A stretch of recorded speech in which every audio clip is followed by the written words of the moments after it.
Okay, I got to talk about this series because while I'm supposed to be reading Tower of Dawn and Empire of Storms, I didn't. I read War and Famine in one day, and now I have just Death to go for the Four Horsemen series. So I need to talk about the first three books of this series because I have wildly different feelings about all of them. And because the first three books, we do see death in all three of them, I feel like I can rank him based on what I have so far, even though I haven't read the death book yet.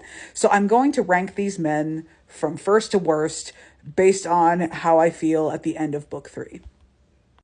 At the bottom is War. Something about this book, especially coming off of the glory that was Pestilence, this was uncomfortable. Like, I liked Miriam well enough, but Miriam wasn't enough to offset the ickiness of War just looking at her and being like, "Hey, you're my wife now. Let's go." And then, like, poor Miriam, she's being shuffled off from concentration camp to concentration camp.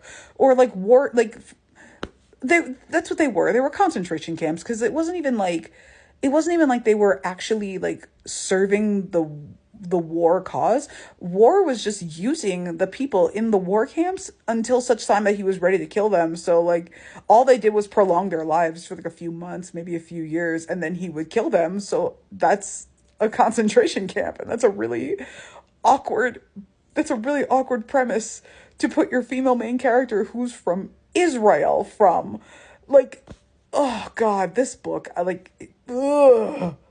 Next is Death. I don't have as much exposure to him as I do to War and to Famine and to Pestilence, but I don't like him so far. He is starting off from behind for me because he had the nerve to kill my precious Anna. Like, yes, Anna was brought back, but he still fixed his whole face to kill her, and I am not a fan of that.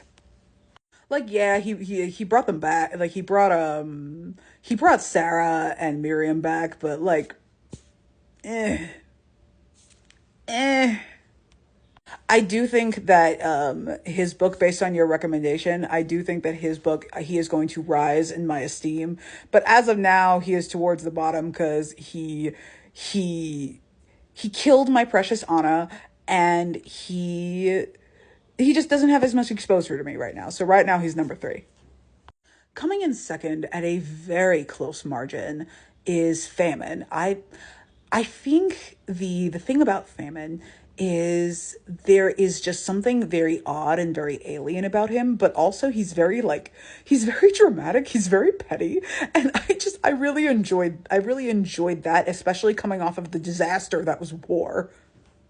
I also liked his explanation of how he relates to humanity, because War is supposed to be he's the most human of the horsemen because War is like a strictly human thing, and then Pestilence, it gets up close and personal with people like being disease and all that, and Death is death. Death touches everything, and death is like the concept of death is like universal, and humans have to grapple with that all the time, whether they deal with war or disease or anything else bad ever. Death always still comes for you.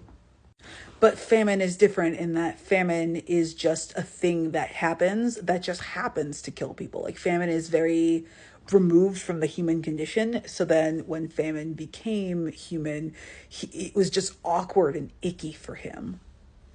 I also liked that Famine and Anna had a prior meeting that wasn't romantic before they ultimately came back together, and they had like the forced proximity and the traveling around to different places to spread the apocalypse.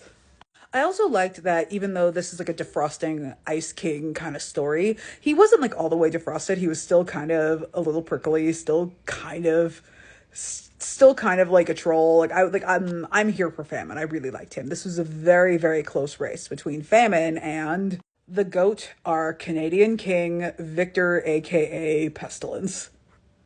This was a man for the words of affirmation, girlies. He said specifically, "You have been sent by God to raise my world." Like, he sold me, like, right then. It is going to take a lot for Death to outrank Pestilence as of now as a book boyfriend. And Famine came very, very close. It's, I think the thing that made Famine, I think, lose out a little bit was his verbal game just wasn't up to the level of Pestilence's. Also, Pestilence gave me one of the few instances of straight enemies to lovers that I unabashedly like.